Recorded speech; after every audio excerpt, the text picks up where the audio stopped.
Day 130, hello. Still feeling a little tired, waiting for the energy to kick in for finishing all this content. I had a good work session last night on doing the sites, and yes, just had a really nice long bath with some Epsom salts and just really did get some breathing. And I was just thinking, right, how do we finish this off in the best way? And then I had a look on through all the sites on my iPad, all of the landing pages and the templates. And I was just like, wouldn't it be really fun to like play with. We're playing with different business models, but also playing with different user journeys. I feel like obviously we've talked a lot about how websites these days are just far too overcomplicated. Signing contracts when you first get there, having to put in details to get information, adverts, scrolling adverts, adverts that pop up, video adverts that pop in the corner. And so we're removing all of that, and also having a very simple user experience. But I realized as well yesterday, I've got that very simple landing page design where we've got a button, 2 buttons, 3 buttons on each site to keep the options very simple. The tagline of the one thing we're offering for each of the websites is there in full on the left, branding tucked away in the top right. So within seconds of coming to any one of the non-conformity websites or the brands under the non-conformity company umbrella, you're going to be able to get instantly exactly what is on offer and then go in the direction of where you want to go. You might want to learn about it a bit more. You can click on the learn button.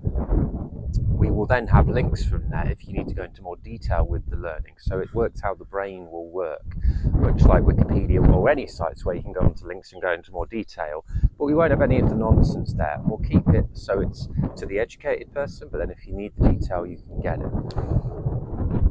So I was also thinking those 3 buttons are fine and that layout's good, but we could also play with that quite a bit and just having one button on some and then taking people off in different directions depending on what they want from the off. So it's just a very simple nonconformityuniversity.com, for example. I was thinking we could really,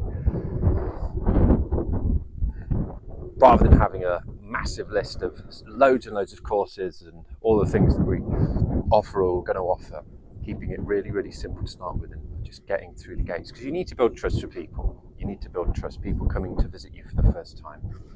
Websites, and I know there's a lot of science where you need to have some social proof, some trust reviews, some headlines, some hero banners and all this stuff. And yeah, I know all of this stuff, but I want to make something different. I want to make it unique. And I think there's an opportunity now with the internet getting so cluttered, so bombarded with nonsense, to really strip things back. And really, as long as the website works, you can do whatever you want. And I think if you look back in history of different businesses, different technological breakthroughs, it wasn't people following on from what was gone on in the past. It was people rethinking things, making things different, and developing ideas, a combination of ideas to bring out new things, new technologies, new ideas. So yeah, I'm excited about that user journey. The other thing I realized is, and I've been talking to a few people about what they can do, and I think so many people look at business as in cold hard numbers. It's like, okay, what can I take? What can I make? What can I buy? Like these food stands that we went to, they're just like, how much can we sell this for? 12 quid. What's the cheapest stuff that we can get away with?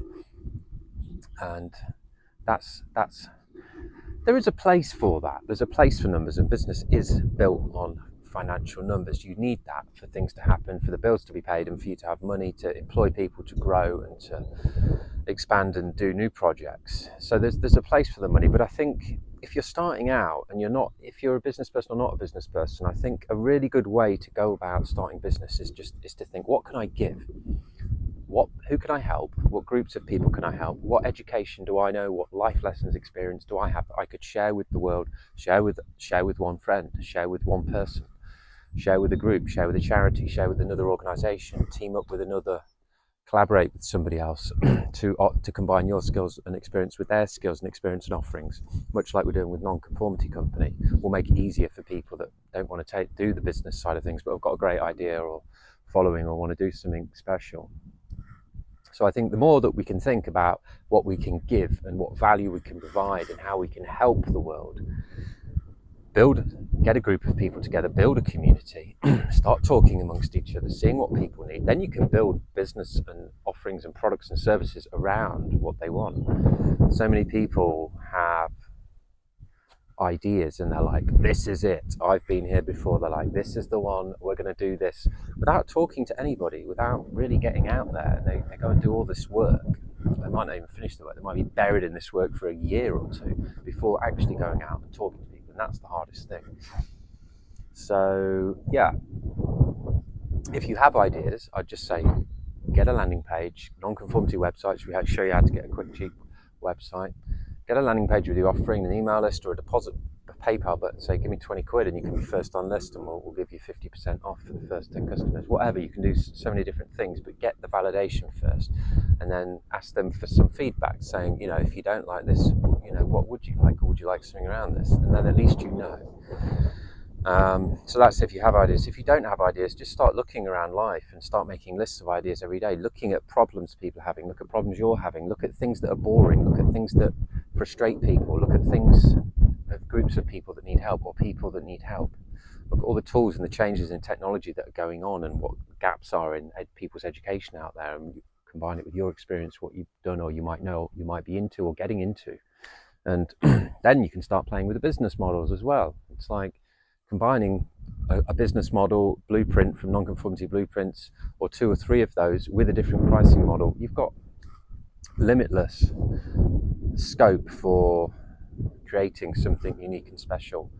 And so yeah, that's really the message that we're trying to show you here by example, and just to encourage people to think about business in a fun way and a helpful way and an educational way, and not necessarily about what pounds and pence, dollars you can grab, you can take from people. And I think if you can start with that as your foundation, the money will follow. So for side hustles, if you're earning money already, start a side hustle, just start helping people, educating people, bringing people together, and then the business can follow. All right.